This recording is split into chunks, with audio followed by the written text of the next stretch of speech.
Pak Sun sak keluargane dengan kajen menika wonten asan. Yang kalani mulai lan menteri ingkang dipun sekala dipun sule dipun petri siji toya siji ingkang dipun didik siji jenis dalu toya ingkang dipun siji jenis dalune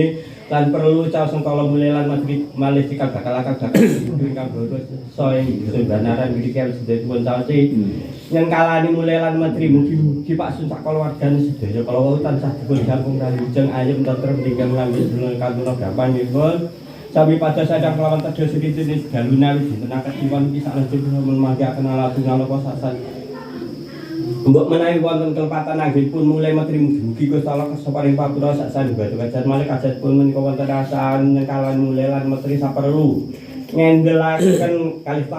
tengahe si jabang bayi mugi-mugi syukur wijawa si jabang bayi syukur wijawa ingkang sepuh syukur wijawa atas salajengipun sampun mangke kenalan tunggal napa mbok menawi wonten kelepatan anggipun mulai menteri mugi-mugi Gusti Allah kesoparing papura saksan batu kajar malih kajatipun menika wonten asan nyambung tuwuh nyiram tuwuh ipun ingkang maha kuwasa ingkang tumitah wonten roh jasadipun si jabang bayi awit sedheripun sambung tuwuh mugi-mugi si jabang bayi kalawa istana ingkang budaya rencanane budaya ridune budaya palan resinu nekan bre kantuna mangke dengan dinten akad kliwan iki salajengipun samangke kenal tunggal napa mbok menawi wonten kelepatan anggen penyambung tuwuh mugi Gusti Allah saparing papura sasan badhe kajar malih kajatipun menika wonten asan mulai menteri saperlu mulai menteri sedereke si jabang bayi sedereke ingkang 4 sareng sedinten sederek sepuh sederek enam sederek ingkang tapa wonten bumi suci sederek ingkang tapa wonten ing bumi suci sedereke ingkang tapa mluwang tapa ngeli tapa wonten ing bumi suci awit sedaya caos mulih medhun mugi-mugi si jabang bayi kula tansah pinareng lajeng mboten enten bidala tunggal napa lan kantuna sami gampang anggenipun sami pada sandang lawan tejo sedinten dalan dinten kakliwan iki salajengipun samangke tunggal napa mbok menawi wonten kelepatan anggenipun mulai menteri mugi-mugi Gusti Allah kesoparing papura saksan badhe malih kajatipun menika wonten asan tebu alu-alu lan napa segara kangge mapas laire si jabang bayi lan kangge nebusi si jabang bayi awis dipun papas utawi dipun tebusi mugi-mugi si jabang bayi kala tansah dipun tebihaken saking gudha rencana sambikala kantuna adem ayem tentrem selami-lami pun lan kantuna sami gampang pun sami pada sandang lawan tedo sritine daluna dinten akad kliwan iki salajengipun semangke kenal tunggal napa saksan bae kajan malih kajatipun menika wonten asan brokoi sapelu brokoi si jabang bayi awit sedhepun lan brokoi bumi ingkang dipun lepak si jabang bayi awit sedhepun brokoi mugi-mugi si jabang bayi kalau icala ingkang digodha rencanane godha ridune godha trimalan ing reslinune panas gedhe kantun mangidingal dinten akad kliwan iki sakjroning sama mangga kenal tunggal napa mbok menawi wonten kelepatan anggenipun brokoi mugi Gusti Allah kesaparing papura saksan kajan malih kajatipun menika wonten asan sekolah ageng mugi-mugi si jabang bayi kalau ageng ngapurane ageng kawilujengane lan mugi-mugi tansah dipun tebihaken saking gudha rencana sambi kala kantun adem ayem tentrem sak lami-laminipun mbok menawi wonten kelepatan anggenipun nyengkala ageng mugi Gusti Allah kesaparing papura saksan kajan malih kajatipun menika wonten asan menteri keleman saperlu mapas yang lauta buga ingkang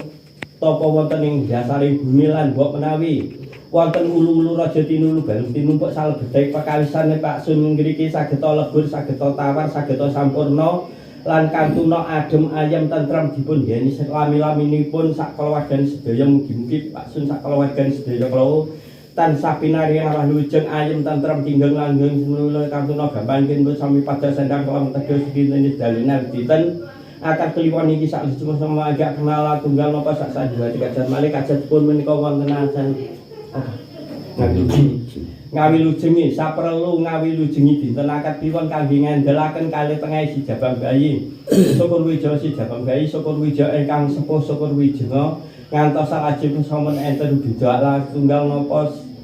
lan mbok menawi wonten kelepatan anggenipun ngawilujengi mugi Gusti Allah kesaparing pawira saksan badhe malih kajatipun menika wonten asan ngawilujengi saperlu ngawilujengi anggenipun kegiatan Pak Sun sak keluarga sedaya mugi-mugi Pak Sun sak keluarga sedaya kula tansah dipun tebihaken saking gudha rencana sambi kala kantuna adem ayem tentrem tinggal lan kantuna gampang Anggenipun sami pada sanjang kelawan tedo sepintune balune dinten akel kiwon niki salajeng mangga kenal tunggal napa mbok menawi wonten kelepatan anggenipun ngawilujengi mugi kesta kesaparing papura sak sanebatan kacan malih kacanipun menika wonten asa nambengan sedaya nambengan mbok menawi wonten kelepatan anggenipun sesawus utawi wonten kelepatan anggen kawula nggaraken mugi kesta kesaparing papura kacan dicepeng sak ngabulingati pun amin.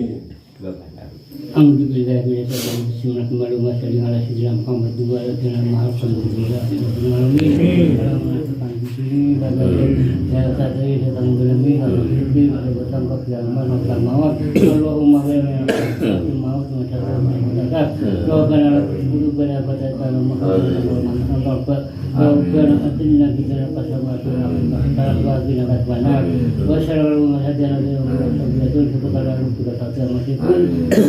Alhamdulillah.